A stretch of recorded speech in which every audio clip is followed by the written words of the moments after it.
That instinct to act, especially in pivotal moments, is one reason I think he values the World Economic Forum.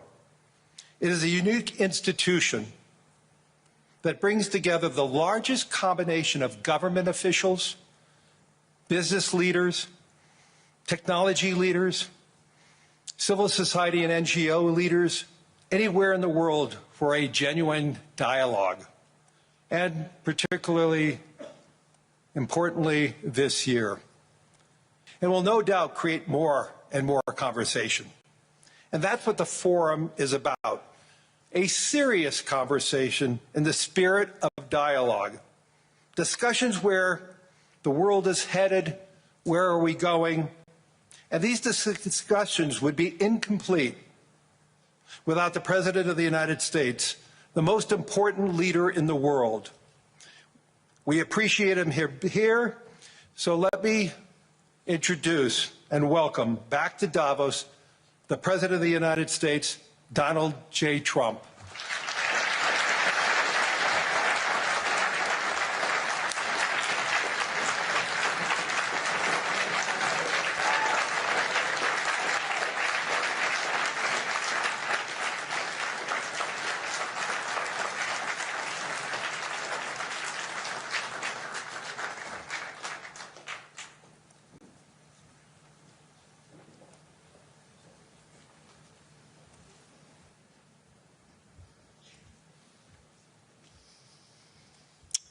Well, thank you very much, Larry. It's great to be back in beautiful Davos, Switzerland, and to address so many respected business leaders, so many friends, few enemies, and all of the distinguished guests. It's a who's who, I will say that. I've come to this year's World Economic Forum with truly phenomenal news from America. Yesterday marked the one-year anniversary of my inauguration, and today, after 12 months back in the White House, our economy is booming, growth is exploding, productivity is surging, investment is soaring, incomes are rising, inflation has been defeated, our previously open and dangerous border is closed and virtually impenetrable. And the United States is in the midst of the fastest and most dramatic economic turnaround in our country's history. Under the Biden administration, America was plagued by the nightmare of stagflation, meaning low growth, and high inflation, a recipe for misery, failure, and decline. But now, after just 1 year of my policies, we are witnessing the exact opposite: virtually no inflation and extraordinarily high economic growth, growth like I believe you'll see very shortly our country has never seen before, perhaps no country has ever seen before. Over the past 3 months, core inflation has been just 1.6%. Meanwhile, fourth quarter growth is projected to be 5.4%, far greater than anybody other than myself and a few others had predicted. Since the election, the stock market has set 52 all-time high records. So that's in 1 year, 52 records, adding $9 trillion in value to retirement accounts, 401ks, and people's savings. People are doing very well. They're very happy with me. Since my inauguration, we've lifted more than 1.2 million people off of food stamps, and after 4 years in which Biden secured less than $1 trillion of new investment in our country. Think of that, $1 trillion, substantially less than that. In 4 years, we've secured commitments for a record-breaking $18 trillion, and we think when the final numbers come out, they'll be closer to $20 trillion of investment. That's never been done by any country at any time, not even close. Just over 1 year ago, under the radical left Democrats, we were a dead country. Now we are the hottest country anywhere in the world. In fact, the United States economy is on pace to grow at double the rate that was projected by the IMF just last April. And with my growth and tariff policies, it should be much higher. I really believe we can be much higher than that. And this is all great news, and it's great for all nations. The USA is the economic engine on the planet, and when America booms, the entire world booms. It's been the history. When it goes bad, it goes bad. You all follow us down, and you follow us up, and we're at a point that I don't believe we've ever been. I never thought we could do it this quickly. My biggest surprise is I thought it would take more than a year, maybe like a year and 1 month.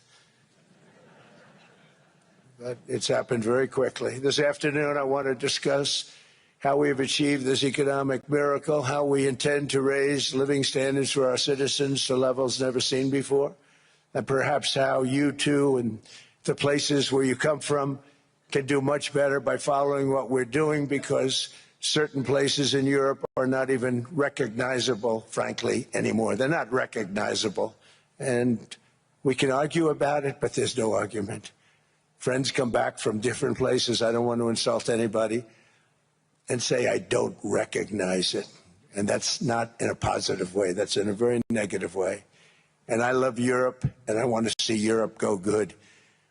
But it's not heading in the right direction. In recent decades, it became conventional wisdom in Washington and European capitals that the only way to grow a modern Western economy was through ever-increasing government spending, unchecked mass migration, and endless foreign imports. The consensus was that so-called dirty jobs and heavy industry should be sent elsewhere, that affordable energy should be replaced by the Green New Scam, and that countries could be propped up by importing new and entirely different populations from faraway lands. This was the path that sleepy Joe Biden administration and many other Western governments very foolishly followed, turning their backs on everything that makes nations rich and powerful and strong. And there's so much potential in so many nations. The result was record budget and trade deficits and a growing sovereign deficit driven by the largest wave of mass migration in human history. We've never seen anything like it. Quite frankly, many parts of our world are being destroyed before our very eyes, and the leaders don't even understand what's happening. And the ones that do understand aren't doing anything about it. Virtually all of the so-called experts predicted my plans to end this failed model would trigger a global recession and runaway inflation. But we have proven them wrong. It's actually just the opposite. In 1 year, our agenda has produced a transformation like America has not seen in over 100 years. Instead of closing down energy plants, we're opening them up. Instead of building ineffective, money-losing windmills, we're taking them down and not approving any. Instead of empowering bureaucrats, we're firing them, and they're going out and getting jobs in the private sector for 2 and 3 times what they were making in government. So they started off hating me when we fired them, and now they love me. Instead of raising taxes on domestic producers, we're lowering them and raising tariffs on foreign nations to pay for the damage that they've caused. In 12 months, we have removed over 270,000 bureaucrats from the federal payrolls, the largest single-year reduction in government employment since the end of World War II. Nobody thought that was coming, but we had no choice. To make a country great, you can't have all federal jobs. We've cut federal spending by $100 billion and slashed the federal budget deficit by 27% in the single year. It's going to go down quite a bit more from that, driving inflation way down from the record highs of the Biden administration. Every month, they went up and up and up. I promised to cut 10 old regulations for every single new regulation, but instead I've cut, actually till this point, 129 regulations for every one new regulation approved. So every time they come in with a new regulation, we do at least 10, but so far it's averaging out to 129, if you can believe it. In July, we passed the largest tax cuts in American history, including no tax on tips, no tax on overtime, no tax on Social Security for our great seniors. We also provided 100% expensing. That's the one they like. And bonus depreciation for all new equipment and capital investments to help companies expand and shift production to America.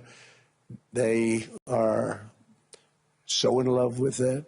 They build a plant, they're able to deduct it immediately, the whole thing, rather than waiting 38 to 41 years in the old days. This is a miracle taking place. Nobody thought it would ever be done by any country, but it's done by us. It was what made my first term the most successful 4-year term that we've ever had from a financial standpoint. And now we've upped it. This is a 10-year program, not a 1-year program, but you're allowed to deduct everything in 1 year. It used to be 38 to 41 years. With tariffs, we've radically reduced our ballooning trade deficit, which was the largest in world history. We were losing more than $1 trillion every single year, and it was just wasted. It was going to waste. But in 1 year, I slashed our monthly trade deficit by a staggering 77%, and all of this with no inflation, something everyone said could not be done. There were a couple of brilliant people that actually thought I was doing the right thing. I thought I was doing the right thing.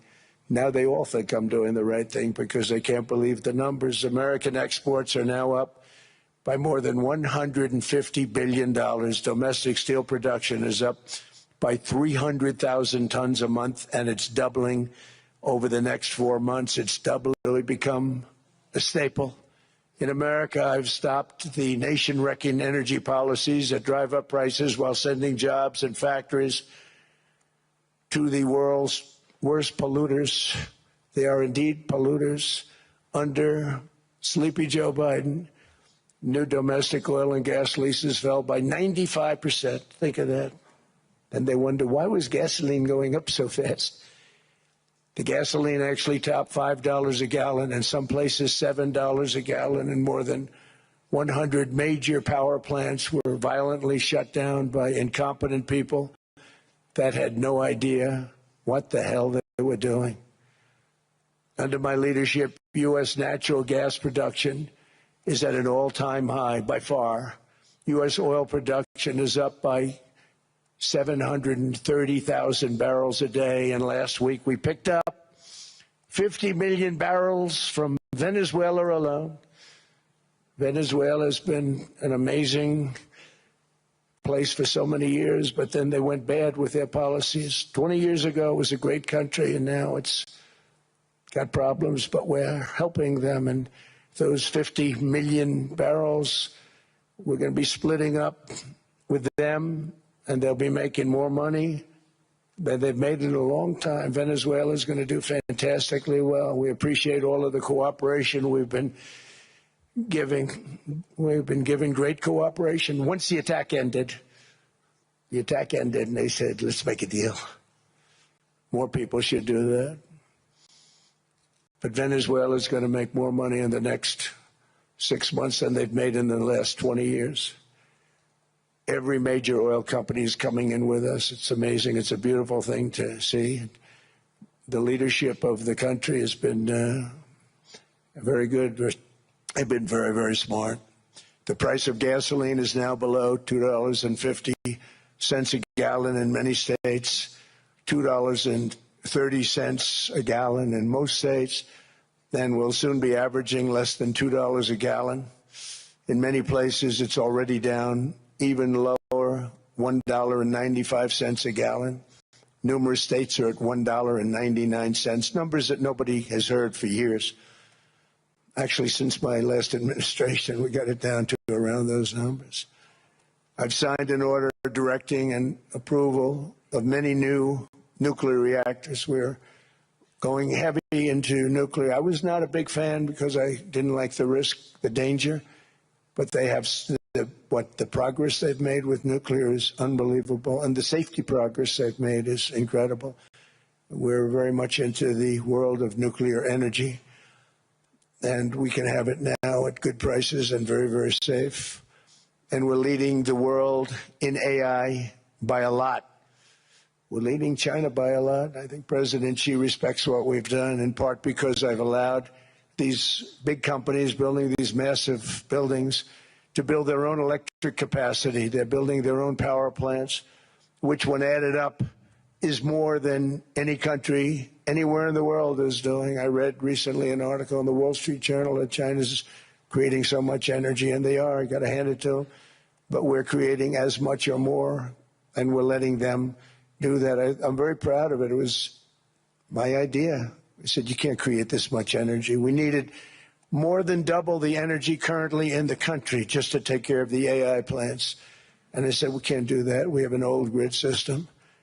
And I came up with the idea, you know, you people are brilliant. You have a lot of money.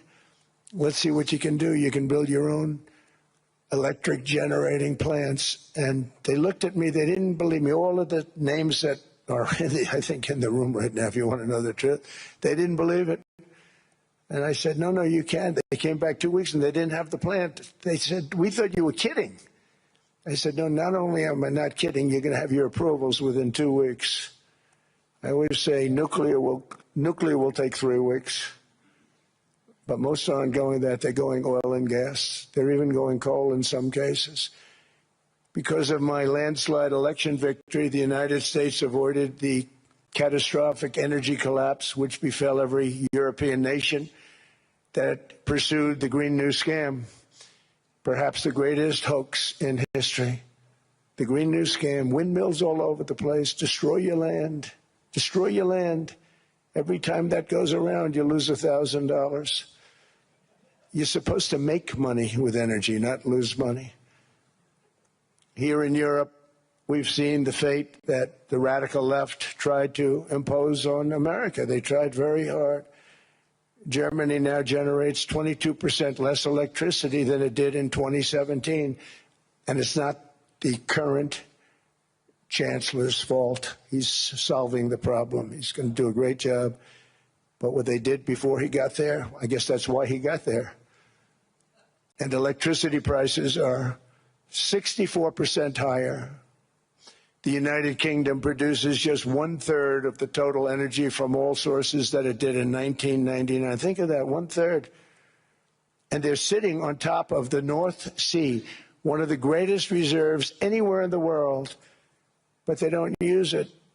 And that's one reason why their energy has reached catastrophically low levels with equally high prices. High prices, very low levels. Think of that, 1/3.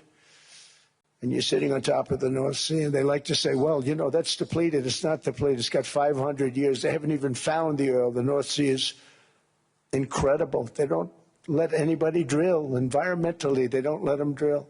They make it impossible for the oil companies to go. They take 92% of the revenues. So the oil companies say, we can't do it. They came to see me. Is there anything you can do? I want Europe to do great. I want UK to do great. They're sitting on one of the greatest energy sources in the world, and they don't use it. In fact, their electricity prices have soared 139%. There are windmills all over Europe. There are windmills all over the place, and they are losers. One thing I've noticed is that the more windmills a country has, the more money that country loses and the worse that country is doing. China makes almost all of the windmills, and yet I haven't been able to find any wind farms in China. Did you ever think of that? It's a good way of looking at it. They're smart. China is very smart. They make them. They sell them for a fortune. They sell them to the stupid people that buy them, but they don't use them themselves. They put up a couple of big wind farms, but they don't use them. They just put them up to show people what they could look like. They don't spin. They don't do anything. They use a thing called coal mostly. But China goes with the coal. They go with oil and gas. They're starting to look at nuclear a little bit. And they're doing just fine. They make a fortune selling the windmills, though, and I think really that's one that they wouldn't be surprised if it stopped. They are shocked that it continues to go. They're very friendly with me, They're shocked that people continue to buy those damn things. They killed the birds. They ruin your landscapes. Other than that, I think they're fabulous, by the way. Stupid people buy them. The consequences of such destructive policies have been stark, including lower economic growth, lower standards of living, lower birth rates, more socially disruptive migration, more vulnerability to hostile foreign adversaries, and much, much smaller militaries. The United States cares greatly about the people of Europe. We really do. I mean, look, I am derived from Europe. Scotland and Germany, 100% Scotland, my mother, 100% German, my father. And we believe deeply in the bonds we share with Europe as a civilization. I want to see it do great. That's why issues like energy, trade, immigration, and economic growth must be central concerns to anyone who wants to see a strong and united West, because Europe and those countries have to do their thing. They have to get out of the culture that they've created over the last 10 years. It's horrible what they're doing to themselves. They're destroying themselves. These beautiful, beautiful places. We want strong allies, not seriously weakened ones. We want Europe to be strong. Ultimately, these are matters of national security, and perhaps no current issue makes the situation more clear than what's currently going on with Greenland. Would you like me to say a few words of Greenland? I was going to leave it out of the speech, but I think I would have been reviewed very negatively. I have tremendous respect for both the people of Greenland and the people of Denmark, tremendous respect. But every NATO ally has an obligation to be able to defend their own territory. And the fact is, no nation or group of nations is in any position to be able to secure Greenland other than the United States. We're a great power, much greater than people even understand. I think they found that out 2 weeks ago in Venezuela. We saw this in World War II, when Denmark fell to Germany after just 6 hours of fighting and was totally unable to defend either itself or Greenland. So the United States was then compelled, we did it, we felt an obligation to do it, to send our own forces to hold the Greenland territory, and hold it we did at great cost and expense. They didn't have a chance of getting on it, and they tried. Denmark knows that. We literally set up bases on Greenland for Denmark. We fought for Denmark. क्या करो? Set करो खास चाय बना के तुम्हारा mood. From Nestle. Remove makeup and impurities with Garnier Micellar Cleansing Water. One swipe, zero residue. Makeup removed. Enemies from gaining a foothold in our hemisphere. So we did it for ourselves also. And then after the war, which we won it big. Without us, right now you'd all be speaking German and a little Japanese, perhaps. After the war, we gave Greenland back to Denmark. How stupid were we to do that? But we did it. But we gave it back. But how ungrateful are they now? So now our country and the world face much greater risks than it did ever before because of missiles, because of nuclear, because of weapons of warfare that I can't even talk about. 2 weeks ago, they saw weapons that nobody ever heard of. They weren't able to fire one shot at us. They said, what happened? Everything was discombobulated. They said, we've got them in our sights. Press the trigger, and nothing happened. No anti-aircraft missiles went up. There was one that went up about 30 feet and crashed down right next to the people that sent it. They said, what the hell is going on? Those defensive systems were made by Russia and by China. So they're going to go back to the drawing boards, I guess. Greenland is a vast, almost entirely uninhabited and undeveloped territory that's sitting undefended in a key strategic location between the United States, Russia, and China. That's exactly where it is, right smack in the middle. Wasn't important nearly when we gave it back. You know, when we gave it back, it wasn't the same as it is now. It's not important for any other reason, you know, everyone talks about the minerals. There's so many places. There's no rare earth, no such thing as rare earth. There's rare processing, but there's so much rare earth.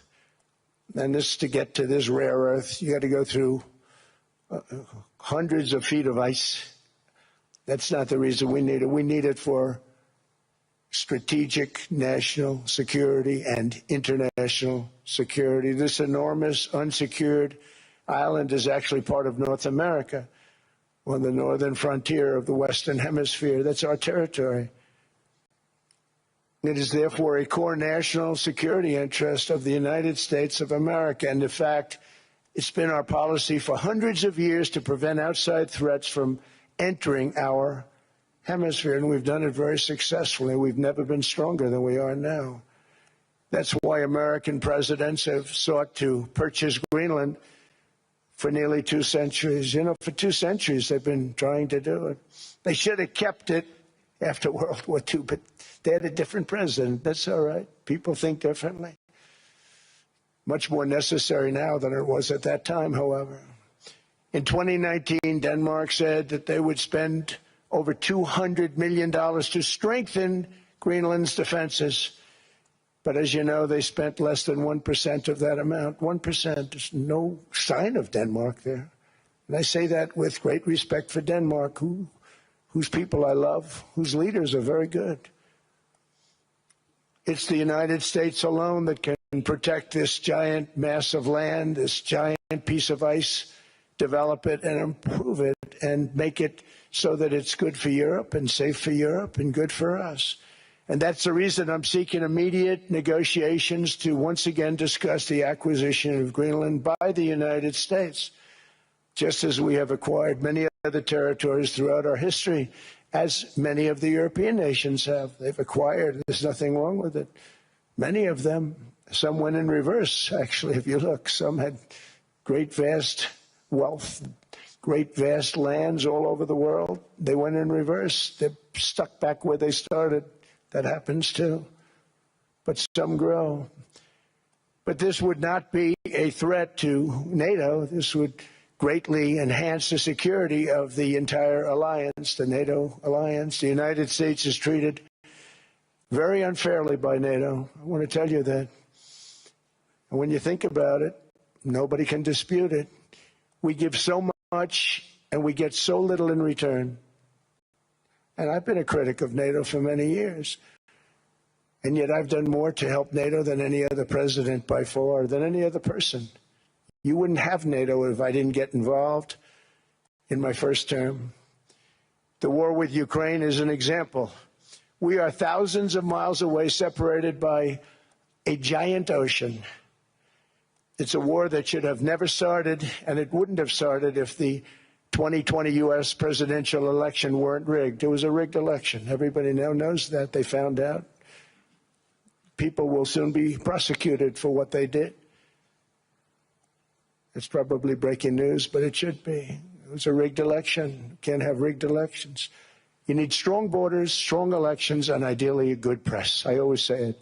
Strong borders, strong elections, free, fair elections, and a fair media. The media is terrible. It's very crooked. It's very biased, terrible. But someday it'll straighten out because it's losing all credibility. Think of it.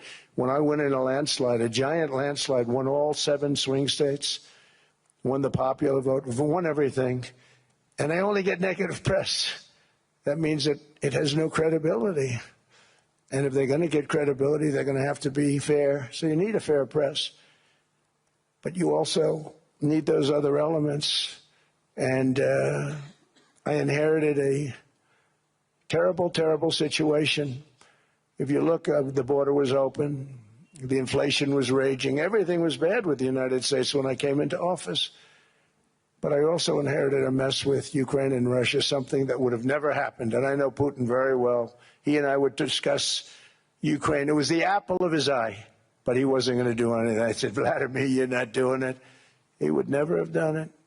It was terrible what happened. I could see it happening, too. After I left, I could see it happening. Biden had given Ukraine and NATO $350 billion, a staggering sum, $350 billion. I came in, and just like the southern border, just like inflation, just like our economy, I said, wow, this place is in trouble, meaning our country. All of these things were out of control. But the border was out of control. We fixed it with the strongest border anywhere in the world. And I've now been working on this war for 1 year, during which time I settled 8 other wars. India, Pakistan. I settled other wars that were Vladimir Putin called me, Armenia, Azerbaijan. He said, I can't believe you settled that one. They were going on for 35 years. I settled it in 1 day. And President Putin called me. He said, you know, I can't believe I worked on that war for 10 years trying to settle it. I couldn't do it. I said, do me a favor, focus on settling your war. Don't worry about that one. What does the United States get out of all of this work, all of this money, other than death, destruction, and massive amounts of cash going to people who don't appreciate what we do? They don't appreciate what we do. I'm talking about NATO, I'm talking about Europe. They have to work on Ukraine. We don't. The United States is very far away. We have a big, beautiful ocean separating us. We have nothing to do with it. Until I came along, NATO was only supposed to pay 2% of GDP. But they weren't paying. Most of the countries weren't paying anything. The United States was paying for virtually 100% of NATO. And I got that stopped. I said, that's not fair. But then, more importantly, I got NATO to pay 5%, and now they were paying, and now they are paying. So something nobody said was possible. They said, we will never go up higher than 2%. But they went to 5%, and now they're paying the 5. They didn't pay the 2, and now they're paying the 5. And they're stronger for it, and they have an excellent, by the way, Secretary General, who's possibly in the room. Mark, are you here? Yes, he's here. Hello, Mark. We never asked for anything, and we never got anything. We probably won't get anything unless I decide to use excessive strength and force, where we would be, frankly, unstoppable. But I won't do that. Okay? Now everyone's saying, oh, good. That's probably the biggest statement I made, because people thought I would use force. I don't have to use force. I don't want to use force. I won't use force. All the United States is asking for is a place called Greenland, where we already had it as a trustee, but respectfully returned it back to Denmark not long ago after we defeated the Germans, the Japanese, the Italians, and others in World War II. We gave it back to them. We were a powerful force then, but we are a much more powerful force now. After I rebuilt the military in my first term and continue to do so today, we have a budget of $1.5 trillion. We're bringing back battleships. The battleship is 100 times more powerful than the great battleships you saw in World War II, those great, big, gorgeous ships, the Missouri, the Iowa, the Alabama. Because I thought maybe we could take them out of mothballs. They said, no, sir, these ships are 100, think of that, 100 times more powerful than those big, magnificent pieces of art that you saw so many times ago, that you still see on television. You say, wow, what a force. 100 times, each ship 100 times more powerful than the big battleships of the past. So that was the end of the mothball story. So what we have gotten out of NATO is nothing except to protect Europe from the Soviet Union and now Russia. I mean, we've helped them for so many years. We've never gotten anything, except we pay for NATO. And we paid for many years until I came along. We paid for, in my opinion, 100% of NATO because they weren't paying their bills. And all we're asking for is to get Greenland, including right title and ownership, because you need the ownership to defend it. You can't defend it on a lease. Number one, legally it's not defensible that way, totally. And number two, psychologically, who the hell wants to defend a license agreement or a lease, which is a large piece of ice in the middle of the ocean where all we want from Denmark for national and international security and to keep our very energetic and dangerous potential enemies at bay is this land on which we're going to build the greatest golden dome ever built. We're building a golden dome that's going to, just by its very nature, going to be defending Canada. Canada gets a lot of freebies from us, by the way. They should be grateful also, but they're not. I watched your Prime Minister yesterday. He wasn't so grateful. But they should be grateful to us. Canada lives because of the United States. Remember that, Mark, the next time you make your statements. What we did for Israel was amazing, but that's nothing compared to what we have planned for the United States, Canada, and the rest of the world. We are going to build a dome like no other. We did it for Israel. And by the way, I told Bibi, stop taking credit for the dome. That's our technology. That's our stuff. But they had a lot of courage, and they were good fighters, and they did a good job, and we wiped out the Iran nuclear threat like nobody can believe. Nobody's ever seen anything like it. That, Venezuela, taking down Soleimani, wiping out al-Baghdadi when he tried to reinstitute ISIS. We did a lot. I did a lot of big things, all perfectly executed. Everyone was perfectly executed. Somebody told me that, a military expert told me, sir, everything you've done has been perfectly executed. I said, I know. So other presidents have spent, whether foolishly or not, trillions and trillions of dollars on NATO and gotten absolutely nothing in return. We've never asked for anything. It's always a one-way street.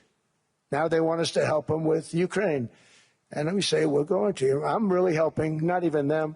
I want to see, last week, if you saw, it was 10,000 soldiers, but last month it was 31,000 soldiers died. 31,000. That's this room times, the number of people in this room times 30. Think of it. 30,000 soldiers died in 1 month. The month before it was 27,000. The month before that it was 28,000. The month before that it was 25,000. It's a bloodbath over there. And that's what I want to stop. It doesn't help the United States, but these are souls. These are young people. Look like you, look like some of you right in the front row. They go to war. Their parents are so proud. Oh, there he goes, comes back. 2 weeks later, they get a call, your son's head's been blown off. I want to stop it. It's a horrible war. It's the worst since World War II. They keep going. They'll exceed World War II. The numbers are staggering, how many people they've lost. They don't want to talk about it. Ukraine and Russia lost just tremendous amounts. And I'm dealing with President Putin, and he wants to make a deal, I believe. I'm dealing with President Zelensky, and I think he wants to make a deal. I'm meeting him today. He might be in the audience right now. But they got to get that war stopped because too many people are dying, needlessly dying. Too many souls are being lost. It's the only reason I'm interested in doing it. But in doing it, I'm helping Europe, I'm helping NATO, and I've until the last few days when I told them about Iceland, they loved me. They called me daddy, right, last time. A very smart man said, he's our daddy. He's running it. I was like running it. I went from running it to being a terrible human being. But now what I'm asking for is a piece of ice, cold and poorly located, that can play a vital role in world peace and world protection. It's a very small ask compared to what we have given them for many, many decades. But the problem with NATO is that we'll be there for them 100%.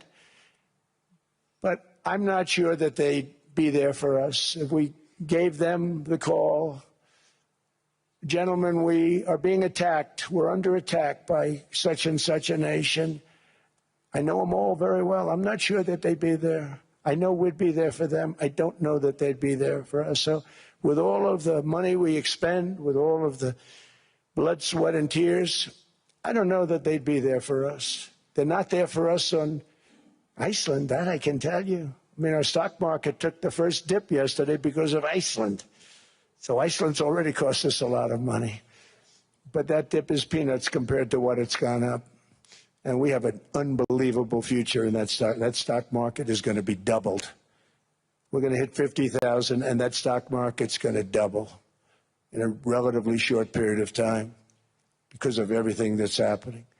But this is a good example. After giving NATO and European nations trillions and trillions of dollars in defense, they buy our weapons. We make the greatest weapons in the world, but now we're going to make them faster, much faster. You saw that. I put a cap on the salaries. Then I put no buybacks, no stock buybacks, no various other things that they were doing.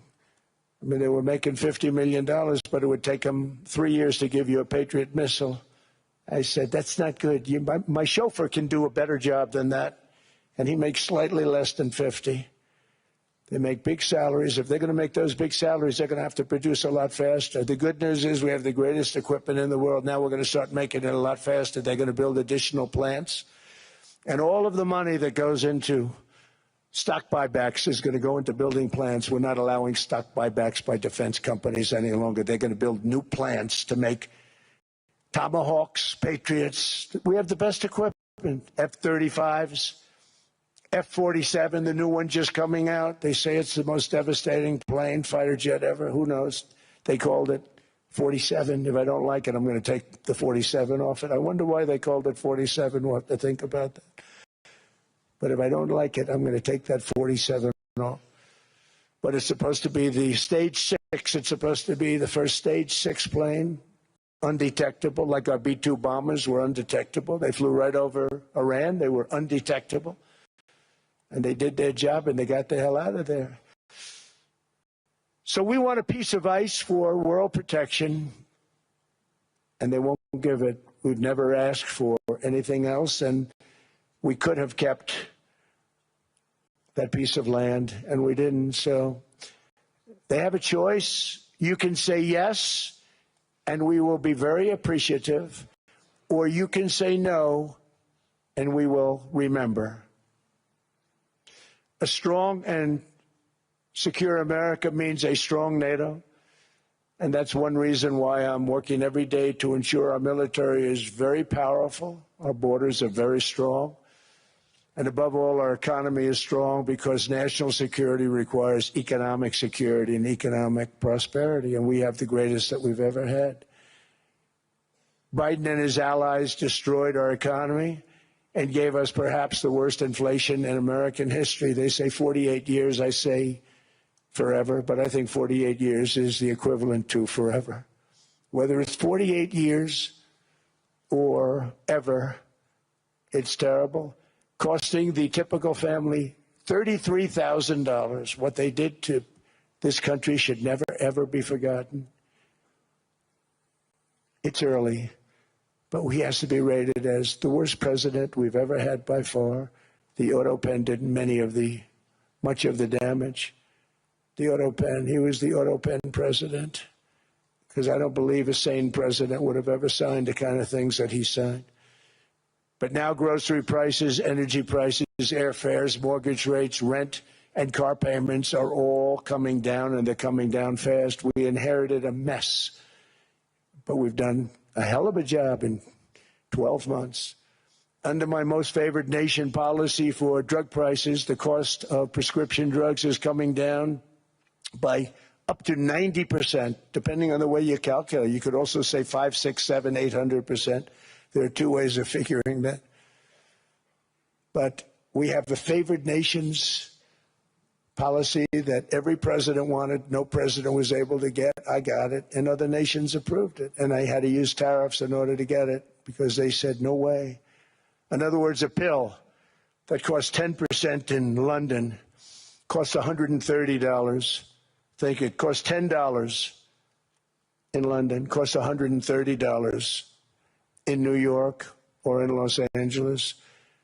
And I'd say, boy, that's bad. Friends of mine would say, you know, we go to London, you can buy the stuff for nothing. We go all over the world, we can buy it for nothing. Because basically America was subsidizing every nation in the world because presidents allowed them to get away with it. It became very tough. So when I called up Emmanuel Macron, I watched him yesterday with those beautiful sunglasses. What the hell happened? But I watched him sort of be tough. But he was at $10 for a pill. And I said, Emmanuel, and I have all the big pharmaceutical companies are in total agreement. It wasn't easy, by the way. They're tough, smart. They've been getting away with the scam for a long time. But they gave it up. But they said, you'll never get the countries to approve it. I said, why is that? Because they won't. They always said, we're not paying any more. Get the rest for the United States. So over the years, they stayed the same. We just went up, up, up. And I mean, we would pay 13, 14, 15 times more than certain countries would. So I said, no, they'll approve it 100%. Sir, you'll never get them to approve it. I said, I guarantee you. But I actually sided with Emmanuel, who probably is in the room too. And I like him. I actually like him. Hard to believe, isn't it?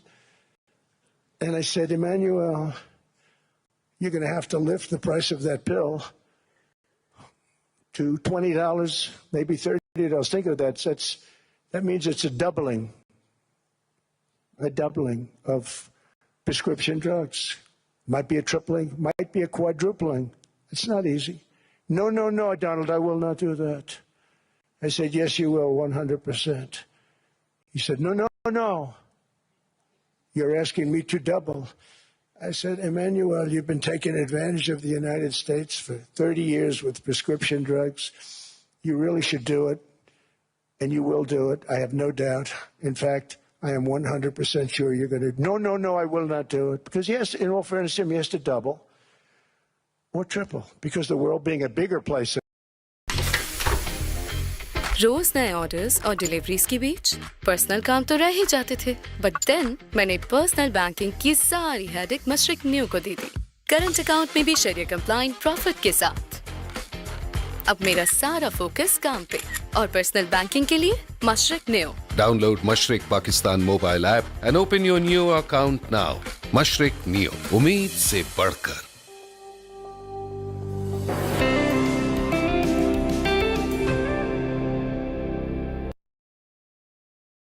States and a 100% tariff on your wines and champagnes. And that's about 10 times more than what I'm requesting. And you're going to do it. I don't want to go public with it, but you may make me do that. No, no, Donald, I will do it. I will do it. It took me, on average, 3 minutes a country saying the same thing. You will do it. They all said, no, no, no, I will not do it. You're asking me to double the cost of prescription. I said, that's right, because you've been screwing us for 30 years. And they said, we will not do it. I said, that's all right. On Monday morning, we're putting a 25, 30, 50. I gave different numbers for different countries. This is also national security we're talking about. Not fair. We're not going to subsidize the whole world. And every one of those countries have agreed to do it. So one of the biggest things that I've done is the fact that we have now most favored nation. We will pay whatever the lowest price is in the entire world. So our drug prices are going to be coming down by staggering 90%. Again, you could say 1,000%, 2,000%. Depends on the way you want to figure it. But we'll go with the way the fake news likes it better because it sounds. Can you imagine a 90% reduction? Sounds much worse. But drug prices are going to be coming down tremendously in all the nations, and I appreciate them doing it. But they did it, in all fairness, without tariffs. I wouldn't have been able to get it done.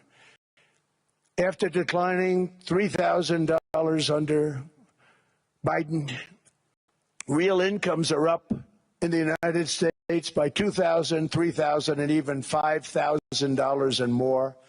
Home ownership has always been a symbol of health and vigor of American society, but that goal fell out of reach for millions and millions of people in the Biden era because interest rates went up so high. Today, I'm taking action to bring back this bedrock of the American dream. In recent years, Wall Street giants and institutional investment firms, many of you are here, many of you are good friends of mine, many of you are supporters. Sorry to do this, Joe, I'm so sorry. But you've driven up housing prices by purchasing hundreds of thousands of single-family homes, and it's been a great investment for them. Often as much as 10% of houses on the market. You know, the crazy thing is a person can't get depreciation on a house, but when a corporation buys it, they get depreciation. Okay, that's something we're going to have to think about, too. I don't know if too many people think about that. You buy a corporation, they buy 500 houses. They buy hundreds of thousands. They buy 500 houses. They can take depreciation. A person sweats and works and buys one house. They can't. But homes are built for people, not for corporations, and America will not become a nation of renters. We're not going to do that. That's why I have signed an executive order banning large institutional investors from buying single-family homes. It's just not fair to the public. They're not able to buy a house. And I'm calling on Congress to pass that ban into permanent law, and I think they will. One of the biggest barriers to saving for a down payment has been surging credit card debt. The profit margin for credit card companies now exceeds 50%, one of the biggest. And they charge Americans interest rates of 28%, 30%, 31%, 32%. Whatever happened to usury? So to help our citizens recover from the Biden disaster, all caused by this horrible precedent, I'm asking Congress to cap credit card interest rates at 10% for 1 year. And this will help millions of Americans save for a home. They have no idea they're paying 28%. They go out there a little late in their payment and they end up losing their house. It's terrible. To unleash innovation in savings and financing, I'm also working to ensure America remains the crypto capital of the world. And to that end, last year I signed the landmark Genius Act into law. Now Congress is working very hard on crypto market structure legislation, Bitcoin, all of them, which I hope to sign very soon, unlocking new pathways for Americans to reach financial freedom. And I did it for two reasons. Number one, I thought it was politically good, and it was. I got tremendous political support. But more importantly, China wanted that market too. It's just like they want the AI. And we've got that market, I think, pretty well locked up. If I didn't do it, Biden was totally against it until before the election when they realized that, there were millions of people voting against him over crypto. And all of a sudden they loved it very much, but it was too late. They blew it. But it is politically popular, but it's much more importantly, we have to make it so that China doesn't get the hold of it. And once they have that hold, we're not going to be able to get it back. So I'm honored to have done it. Finally, I've instructed government-backed institutions to purchase up to $200 billion. So they gave away some of it. He did give that away. So we have something, got something. But somebody that's very, very respected. They're all respected. They're all great. Everyone that I interviewed is great. Everyone could do, I think, a fantastic job. Problem is they change once they get the job. They do. They're saying everything I want to hear, and then they get the job. They're locked in for 6 years. They get the job, and all of a sudden, let's raise rates a little bit. I call them, sir, we'd rather not talk about this. It's amazing how people change once they have the job. It's too bad. Sort of disloyalty, but they got to do what they think is right. We have a terrible chairman right now, Jerome, too late Powell. He's always too late. And he's very late with interest rates, except before the election, he was just fine for the other side. So we're going to have somebody that's great, and we hope he does the right job. Last week, the average 30-year mortgage rate dropped below 6% for the first time in many years. Another major factor in driving up housing costs was the mass invasion of our borders. And I have to say one thing about housing, because nobody ever says this. I am very protective of people that already own a house, of which we have millions and millions and millions. And because we have had such a good run, the house values have gone up tremendously. And these people have become wealthy. They weren't wealthy. They become wealthy because of their house. And every time you make it more and more and more affordable for somebody to buy a house cheaply, you're actually hurting the value of those houses, obviously, because the one thing works in tandem with the other. And I don't want to do anything that's going to hurt the value of people that own a house who, for the first time in their lives, are walking around the streets of whatever city they're in, very proud that their house is worth $500,000, $600,000, $700,000. Now, if I want to really crush the housing market, I could do that so fast and people could buy houses, but you would destroy a lot of people that already have houses. In some cases, they've mortgaged their house, and the mortgage would be very low, and all of a sudden the mortgage without any changes becomes very high, and they end up losing the house. I'm not going to hurt, and I speak with Scott, who's doing a fantastic job, and Howard, who's doing a fantastic job, and all of my people. And I always say, look, I can crush the hell out of the market. We can drop interest rates to a level, and that's one thing we do want to do. That's natural. That's good for everybody. The dropping of the interest rates, we should be paying a much lower interest rate than we are. We should be paying the lowest interest rate of any country in the world, because without the United States, you don't have a country. I mean, I had a case with Switzerland. We happened to be in Switzerland. Maybe I'll give you a quick story. But they were paying nothing. They make beautiful watches, great watches, Rolex, all of them.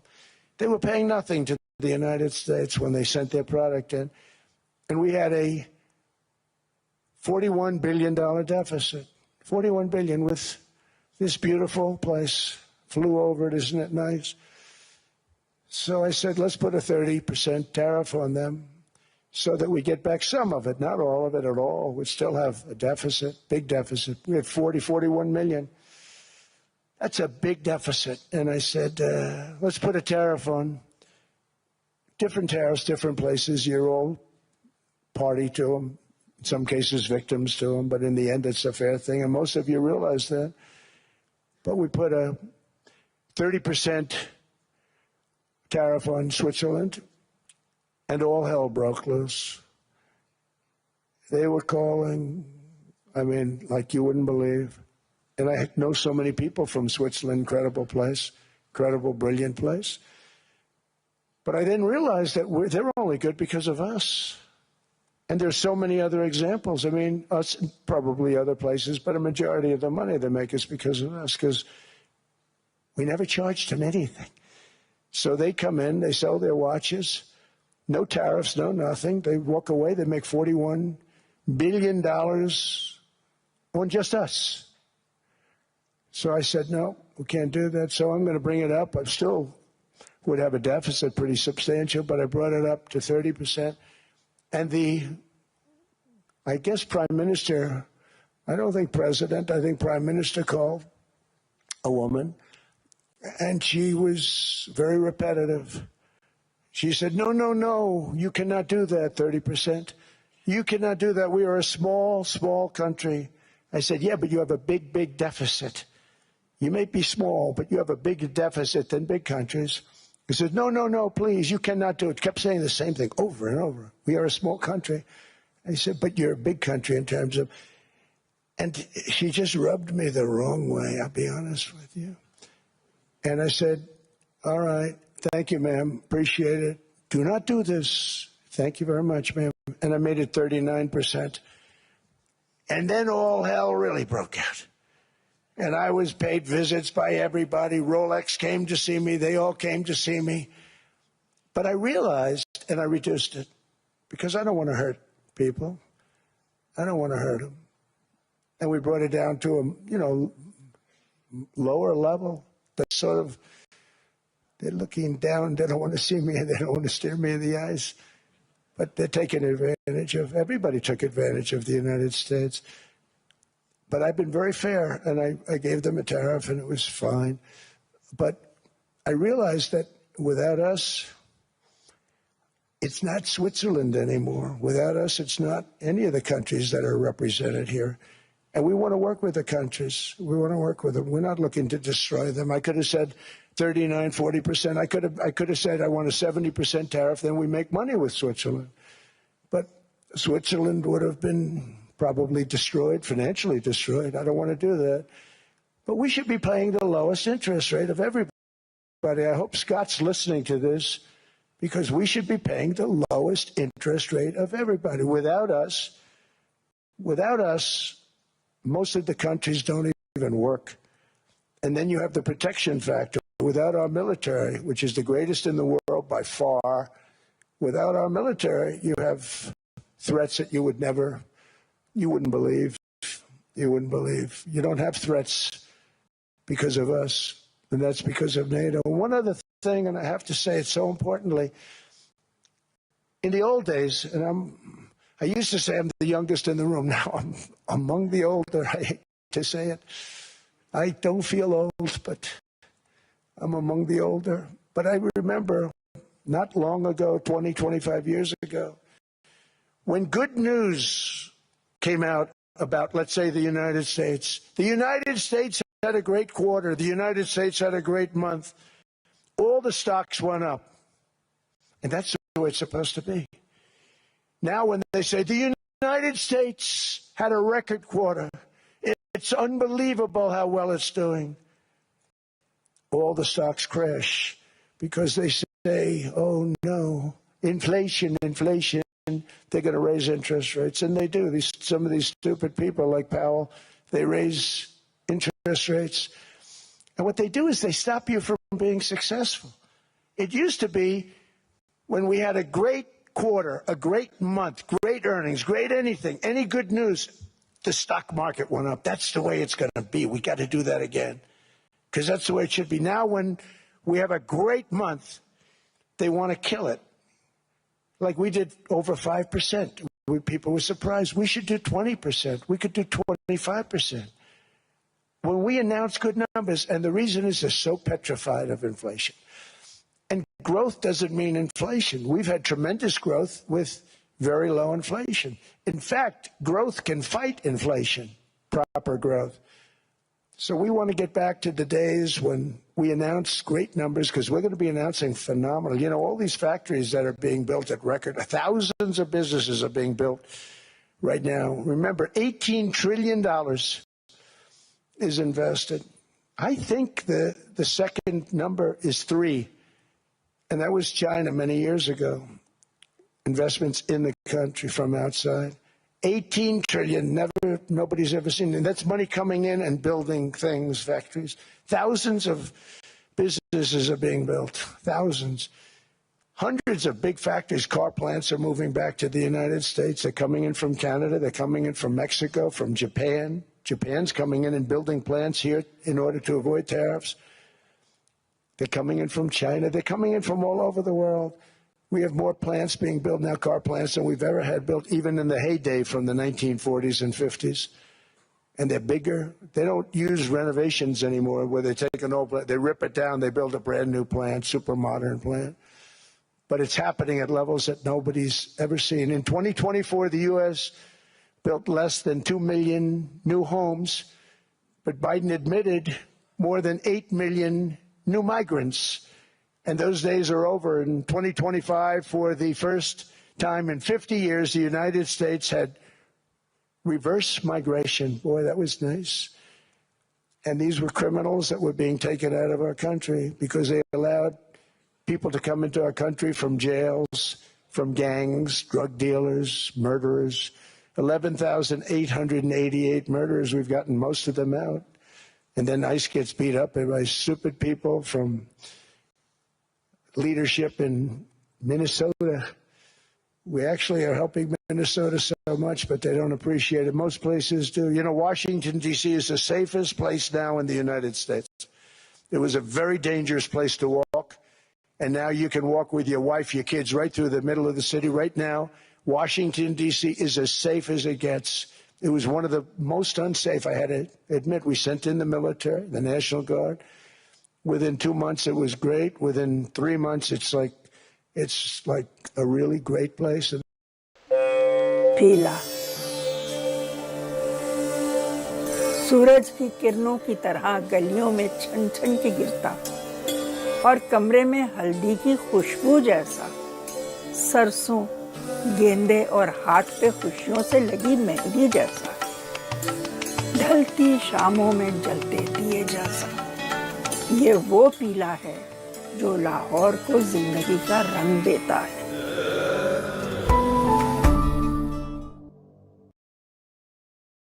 New Orleans, Louisiana. We were there for 3 weeks. We've cut the crime down by 64% within another month. We'll have virtually no crime there. We can do that all over. We're going to help the people in California. We want to have no crime. I know Gavin was here. I used to get along so great with Gavin when I was president. Gavin's a good guy. And we're going to, if he needed it, I would do it in a heartbeat. I'd love to see.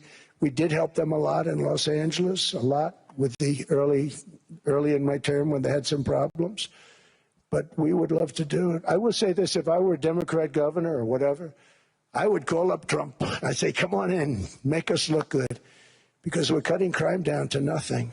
And we're taking people out, career criminals, who are only going to do bad things, and we're bringing them back to their countries.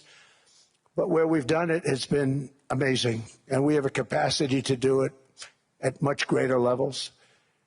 We're cutting illegal aliens off welfare and other government benefits, and I have directed that starting immediately, there will be no more payments to sanctuary cities because they are really just sanctuaries for criminals. They're really protecting criminals, and those are the ones we have to get out of the country: murderers, drug dealers, the mentally insane. They emptied their mental institutions into the United States. And despite that, we have the lowest crime numbers that we've ever had in the history of the country. Just came out. But equally importantly, we're cracking down on more than $19 billion in fraud that was stolen by Somalian bandits. Can you believe that they turned out to be higher IQ than we thought? I always say these are low IQ people. How did they go into Minnesota and steal all that money?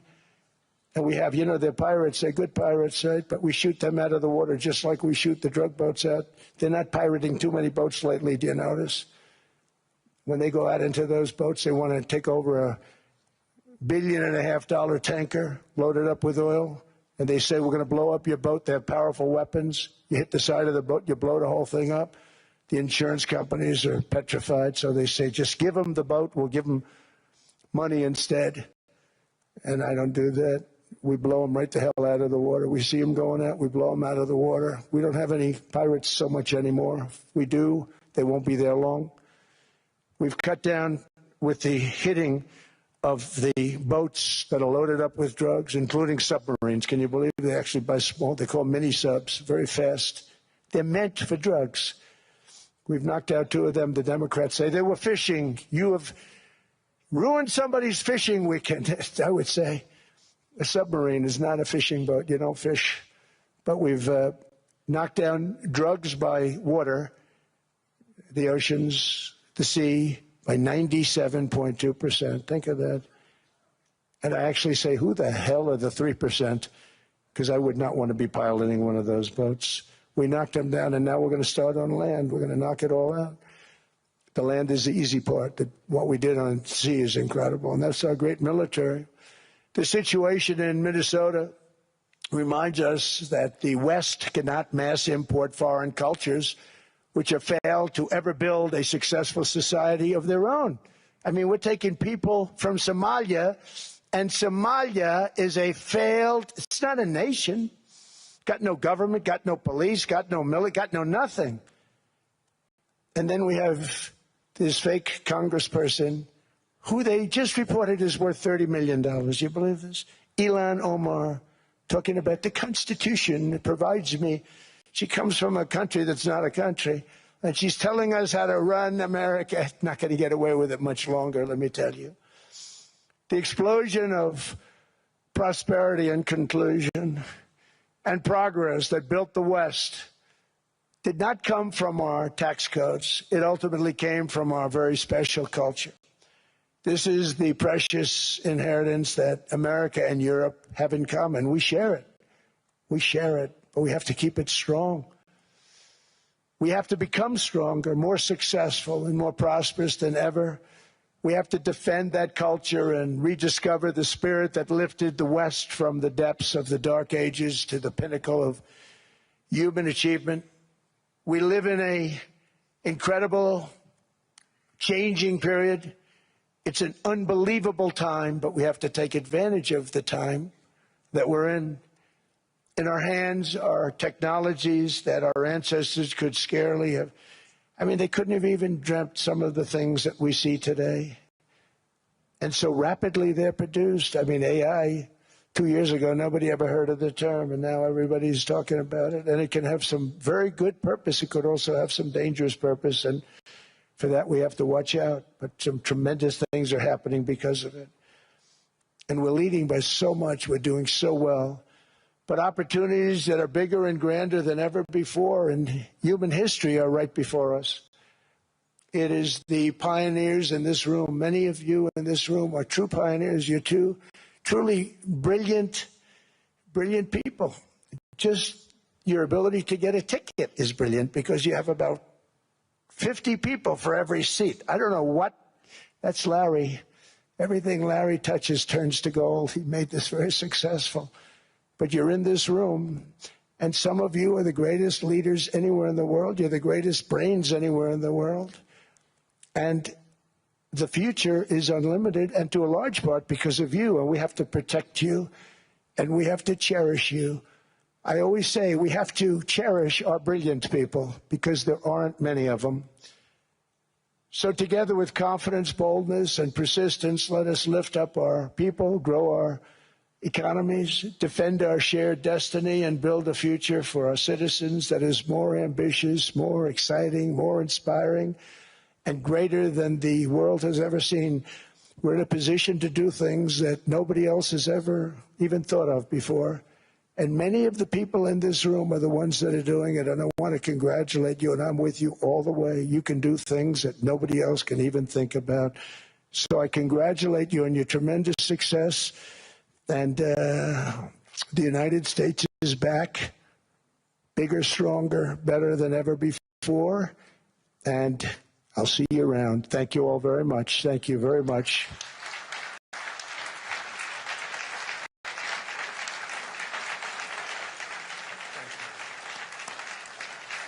Thank you.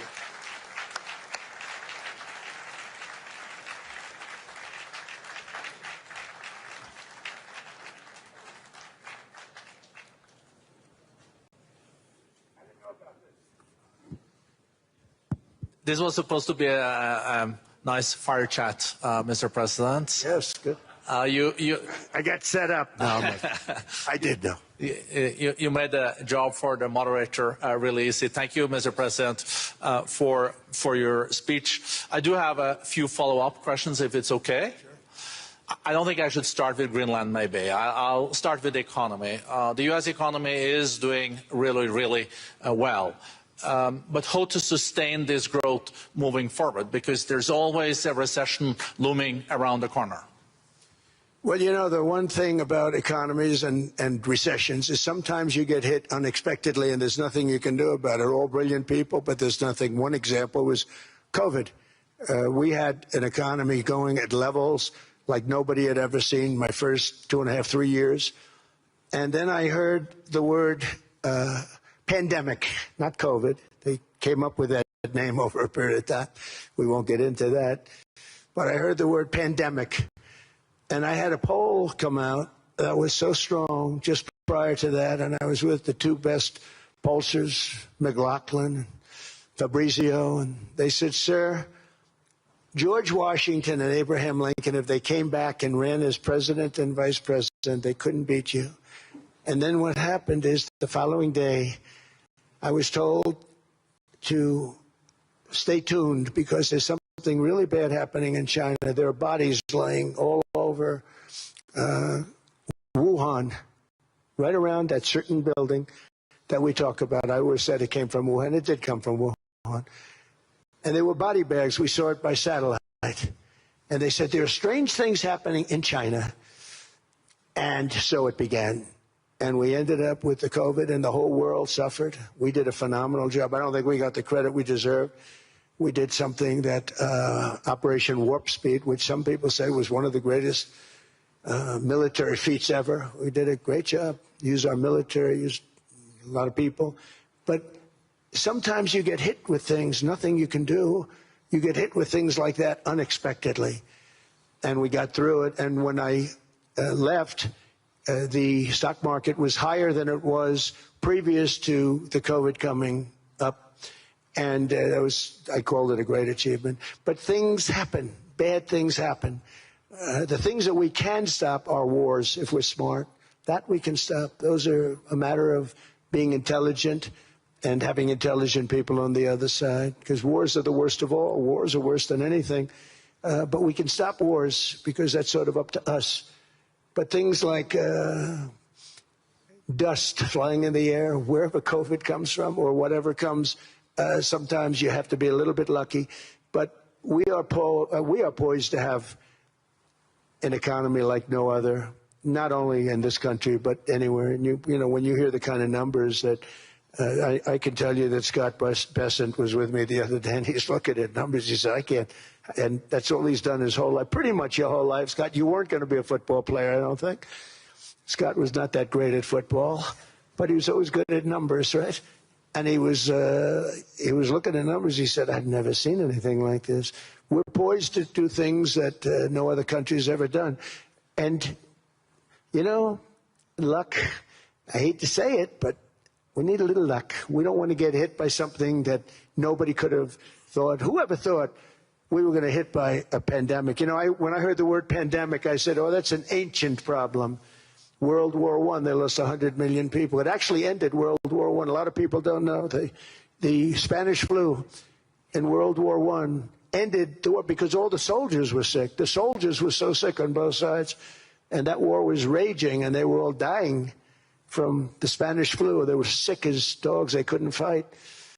So, you know, you don't know how that would have turned out. But so we do, I mean, subject to that, and I always have to put a caveat in for it, but we're poised to have the greatest growth of any large country, I think any country that there's been. When you look at what's happening in the United States, it's really amazing. Thank you. One thing that maybe keeps you up at night, I know you don't sleep that much anyway, Mr. President, is the debt. The U.S. debt is high, is now the biggest expenditure on your budget. How to get out of that impasse? Well, the big thing is growth. I mean, growth is the way. If we grow like this, we go from having at $37 trillion. We go from having high debt to low debt. But we also are cutting expenses, you know, the old-fashioned way. We have extraordinary growth. I think we're going to be growing our way out. I think we're going to be paying off debt. We're taking in tremendous money from tariffs fairly. And again, I'm using them judiciously. You know, Switzerland's a case study. I could have gotten much more. I could have asked for much more. But we're using them judiciously. But I think growth most importantly, and then cutting costs. Now, if you take a look at Minnesota, $19 billion in fraud and other things. People going to airports, they came into the country, they don't have 10 cents, and they're leaving with hundreds of thousands of cash in their bags. When we get to that, and our DOJ, Pam, and Todd, and all the people that work over there, and all of the people that work in here, I can tell you, Scott Bessent is working on that. It's a priority, right? You have your whole team. We're in there looking for where this money is coming from, how much it is. It could be more than $19 billion. Can you believe that? That's just one state. If we were able to cut out 50% of the fraud, 50%, and we should be able to do better than that, we would have a balanced budget without having to talk about even growth. So we have a lot of options, but we're working very hard on that. That's a big deal. It's not just the protests, the fake protests done by agitators and professional insurrectionists. That's what they are. They're professional troublemakers. But we are looking very strong at the money, too, in Minnesota and other places. I think, Mr. President, also the $500 billion invested in artificial intelligence and the frontier technologies last year also were driving growth exponentially in the U.S. Well, AI has been a big factor. AI is massive. I mean, Mark Zuckerberg showed me a plant where he put it over a map of Manhattan, and it was basically the size of Manhattan. This is not, I said, you got to be kidding. It's a plant that was miles long, miles wide, very high. I don't think it was as high like the Empire State Building, but it was high. And it literally covered most of the island of Manhattan. That's called a big plant. And, when I heard they're going to spend $50 billion building, and I said, if you spend $50 million, you can build a nice little shopping center. If you spend $500 million, you can build a good shopping center. But how do you spend $50 billion? When I looked at this thing, I said, you think you'll be able to do it for that? It's amazing when, some of the plants that I see, and I see them all. And again, so big as we're letting them build their own electric generation. This way we have no problem. And otherwise they'd be complaining. There'd be nobody able to be, we have an old grid system. And not only that, they're going to sell at a very cheap price the excess electricity that they create back into our grid. So that'll solve some problems for certain states that don't have enough electricity. We also know that on the AI, there is fierce competition between the U.S. as the largest economy in the world, 27% of the global GDP and 5% of the global population, not doing that badly, and China. And we know that competition is very tough on AI. I know you're heading to a state visit to China in April.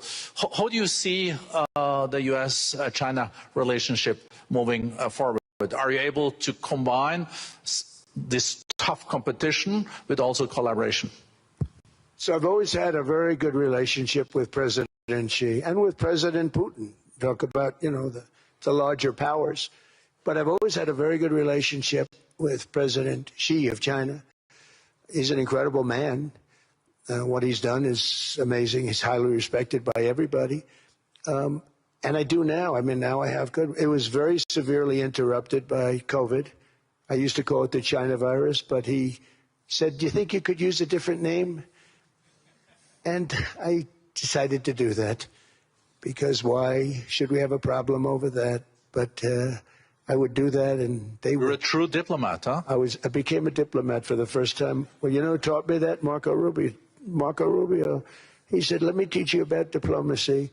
Hey, any guy that gets approved by 100% of the votes, think of it, he got liberal Democrats and radical right Republicans to approve him. He's the only one. The next one was lost 45 votes, right? But he got all 100 votes voting for him. And at first I wasn't happy about it. I said, wait a minute, I don't like that. And now it turns out that the Democrats probably wish they didn't do that. And Marco has been fantastic. Marco, stand up, please. You have done a great job as Secretary of State. He's going to go down as the best Secretary of State. And Scott, and we have Susie, who's the first female Chief of Staff, and she's the best Chief of Staff, too. And I see Howard Lutnick, who I know spoke. And Howard's fantastic. Some of the deals we're doing are great. And I want to pay particular attention because we have Chris. And Chris, you got up and spoke, I think. He's the #1 oil man in the world because I was going to put Doug Burgum, who's fantastic. I don't know if Doug's here. Is Doug here? Doug Burgum is fantastic. He said, sir, there's one man better than me. And he introduced me to Chris. And he turns out to be. So we're drilling more oil and gas now than we ever have by almost double. Is that right, Chris? And on top of it, we get a lot coming out of Venezuela. So anyway, so we're doing great. The country is just doing great. We have great people. Thank you. And I see other people. We have Steve Witkoff. We have Jared.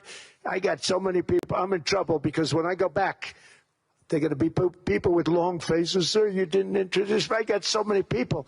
And we have a lot of the greatest people anywhere in the world. I know them all.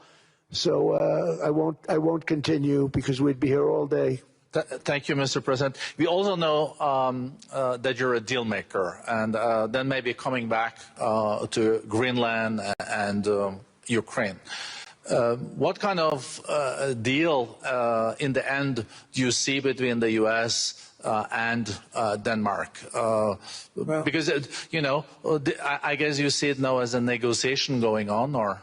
Well, it's costing Denmark hundreds of millions a year to run it. And Denmark's a small country and wonderful people. But, you know, it's very expensive. It's a very big piece of ice. And it's very important. I mean, I don't want to repeat the speech, but it's very important that we use that for national and international security. That can create a power that will make it impossible for the bad guys to do anything against the perceived good ones. And it's a great block for Europe, just like, you know, Denmark was supposed to spend hundreds of millions of dollars. They didn't spend the money. They didn't spend anything almost. And we'll see what happens. I just say this. NATO has treated the United States of America very unfairly. We never asked for anything. We never got anything. We actually took care of the needs of NATO for years and years, which I felt was always unfair. So I got NATO to pay because they're rich countries. But I think it's time that NATO step up. We're helping them with Ukraine. Without us, I think Putin would have gone all the way. I think we have it. I think that could have been a World War III, if you want to know the truth. If Kamala was elected, or Joe, any one of those, you know, those thinkers, I think you could have ended up in World War III. And I will say Steve Witkoff has been dealing incredibly with, but we're not going to have World War III. We want to get it stopped, but we're not going to have World War III. I think if I wasn't elected, I think that could have evolved into World War III. It was a very, very bad situation, and it still is, but it's not that kind of bad. It's bad because so many young people are being killed. How close do you think there is on an agreement on Ukraine? I had the pleasure of speaking with Steve Witkoff and Jared Kushner yesterday. I know they're working hard on it. I know that they're also traveling now. Do you see this very close or still? Well, I hate to say it. I thought that was going to be so. I settled 8 wars plus. And I thought that was going to be one of my easier ones. Not the easiest. Some I settled in a matter of hours because I'm good at that stuff. You know, the United Nations should be doing this. I shouldn't be doing it, but it doesn't matter. It's got to get done, saving a lot of lives. We're saving millions of lives. With Ukraine, Russia, there's tremendous hatred between President Zelensky and President Putin. That's not good. That's not good for settlements. We know from dealing. There's abnormal hatred. With that being said, I think Russia wants to make a deal. I think Ukraine wants to make a deal. And we're going to try getting a deal done. We're getting, I think, Steve, I think I can say that we're reasonably close. But what happens is oftentimes we'll have a deal with Russia. Russia's set, and President Zelensky will not do it. You saw that when he was in the Oval Office. I was not happy. And then we'll have President Zelensky who wants to make a deal, and Putin doesn't want to make the deal. It's a very difficult balance, and it's big time, and it is, you know, to use a word, it's a bloodbath. It's horrible what's happening. It's a drone war. The drones are killing, you know, thousands of people a week, thousands. We have to get it stopped. So I believe they're at a point now. I'm going to meet with President Zelensky later today. I believe they're at a point now where they can come together and get a deal done. And if they don't, they're stupid. That goes for both of them. And I know they're not stupid. But if they don't get this done, they are stupid. So I don't want to insult anyone, but you got to get this deal done. Too many people are dying. It's not worth it.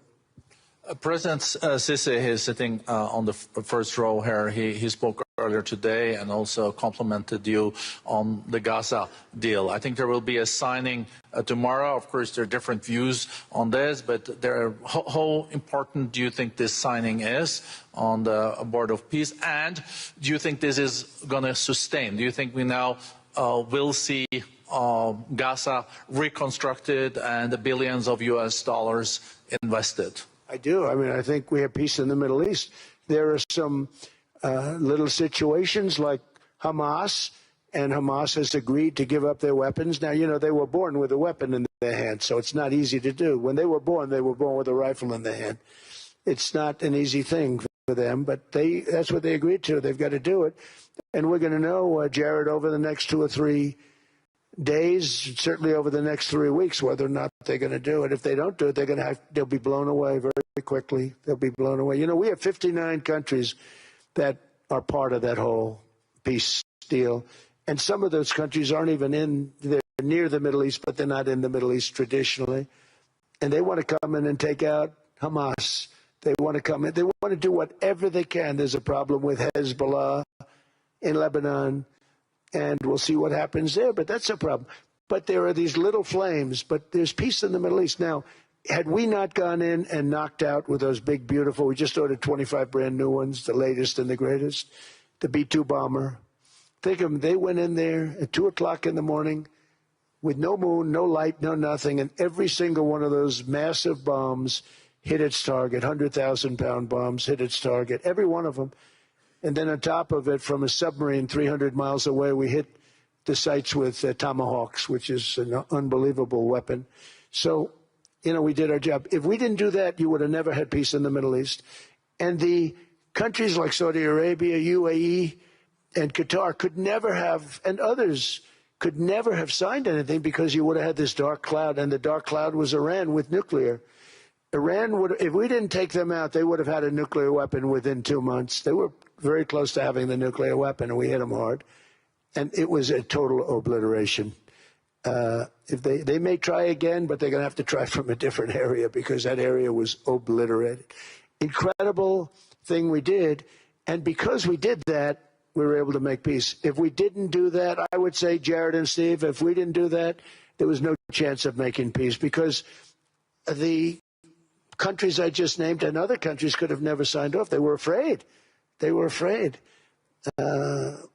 We had a bully. The bully was Iran, the bully of the Middle East. They used to call it for years. They were the bully of the Middle East. They're not the bully of the Middle East anymore. Mr. President, I know you even had to change a plane last night, so I guess you didn't have much sleep, but I think you're... But your energy is still there. I know you have several bilateral meetings. I know you're also hosting a reception. So thank you so much for coming back to Davos. Thank you so much. It's highly appreciated. Well, thank you very much. Thank you, everybody, very much. Thank you.